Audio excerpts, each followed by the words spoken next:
So my name is Amber Harris. I'm Director of Social Media at Discovery Communications. Discovery Communications is the home to networks like Discovery Channel, TLC, Animal Planet.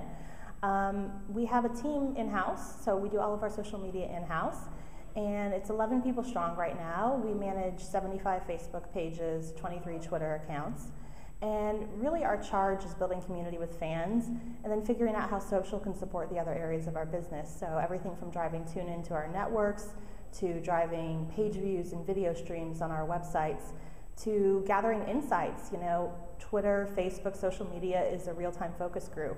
So I think, you know, companies that are working in that space, you have a great wealth of information. So how do we leverage that to inform everything from our marketing campaigns to the actual production of our television shows? I mentioned we have a team of 11.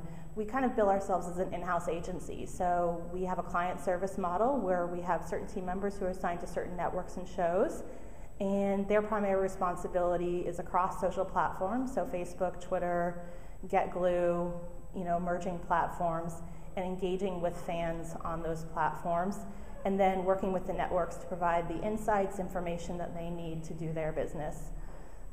It's been, you know, 2 years of rapid growth for our team. We've grown substantially over that time, and you know, the question was, you know, how do we operationalize this? And I think it's a challenge. I think we're working in a very rapidly changing environment. I don't think there's anyone who's an expert necessarily in social media for more than about five seconds, or in social TV probably for more than a second. But it's a really exciting time, and I think, you know, bringing our team, which has a great understanding of our brand and of social media and what value it actually brings to the company, has been really beneficial to Discovery, and we're continuing to grow. What skills should people bring to the table that will get your attention? I think, you know, having people that truly understand social media, but not just as a consumer, but also as a business, and how that can fit in holistically into a business. I'd like to say, you know, by training, you know, I've worked in several communications roles, but my role as a social media team member isn't necessarily just communications. It's a little bit of marketing, it's a little bit of communications, it's a little bit of digital media, it's a little bit of viewer relations. I think having the ability to look holistically at a business and how social media can fit in, and be very smart about the value that it offers the different contingents within your company, is really important. I also look for people who are just immersed in social media and who love it. If you don't love television and you're not always on Twitter and Facebook, working for Discovery or another media company is probably not for you. We really love what we do, and you know, we don't mind working late nights and doing chats with talent and engaging live on Twitter. And I think we found a great mix of people at Discovery that do fit that mold, and hopefully more in the future. But you want to go across the whole company. It's not just those 11 people at Discovery, but it's really every employee at Discovery can make a difference in social. Is that true? That's absolutely true. Absolutely true. We work very closely with our internal communications team. You know, a great example is we have a series on Discovery Channel that's back for a second season called Gold Rush. So what we were able to do is actually, you know, prepare our employees for that premiere, let them know how they could engage on social if they wanted to. So everything from letting them know what the appropriate hashtag is, giving them a profile picture if they want to update their profile. We actually held an event in the building where people could put on burly mustaches and, you know, miners' hard hats and pose as if they were one of the miners, and people were able to take those and they made them their Facebook profile pics. So, you know, social media is all about creating ambassadors for your brand, and the first ambassadors you should start with are your employees, for sure. Take a look ahead to 2012. People are saying 2012 is going to be the year of social TV. I argue, I think 2011 has been amazing. What could be even more? What are the challenges to overcome, and what do you see it going in that year? Can we even predict that far ahead?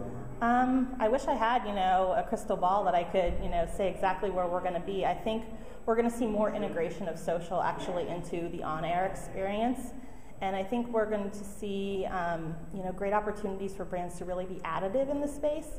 You know, our social TV experience didn't start with the co-viewing apps that we did for Shark Week Live or Guest the Lie. It actually, you know, started with, you know, Mythbusters a couple years ago, and actually just getting our talent on Twitter and using a hashtag and letting them chat live with people during a show. So I think social TV is going to continue to evolve. I think what's going to be really important is how people filter through the conversation to connect with their friends and family and what they're interested in. We know social plays an important role, and a recommendation from a friend is, among the most powerful things that you can have in terms of determining a purchase decision or a tune-in decision.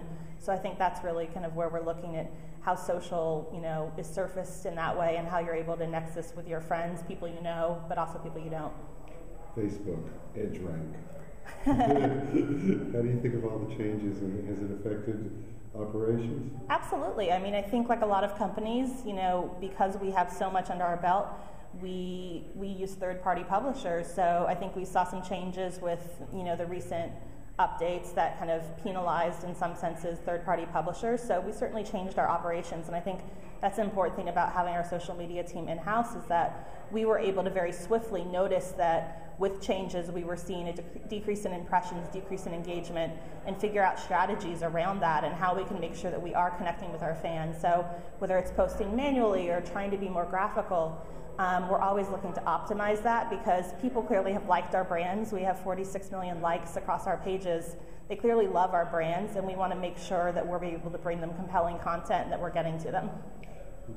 Is there a dashboard that you use that lets you see into all of your social assets out there in real time? We use several different tools. I mean, I think there, from a Twitter standpoint, we love Hootsuite, and we use that as a team. We use Radian6 for measurement, but sometimes for real-time engagement, it was invaluable to us during Shark Week. I think there are many different tools we use. I don't think there's been one silver bullet for any company that does everything, but I also wouldn't undervalue just the importance of pulling up a hashtag search and looking in real time at something. I think we try to use all the tools in our arsenal to make us a little bit more efficient, but at the end of the day, it's all about the talent of our team and actually being in the moment in that real-time engagement. Amber, I want to thank you for taking the time. How can people, if they want to engage with you on social media, what's the best way for them to reach out to you? You can find me on Twitter at the Nuwanda. It's TheNuwanda, and bonus points if you tweet me with what that's a reference to. Thank you. Thank you, Amber.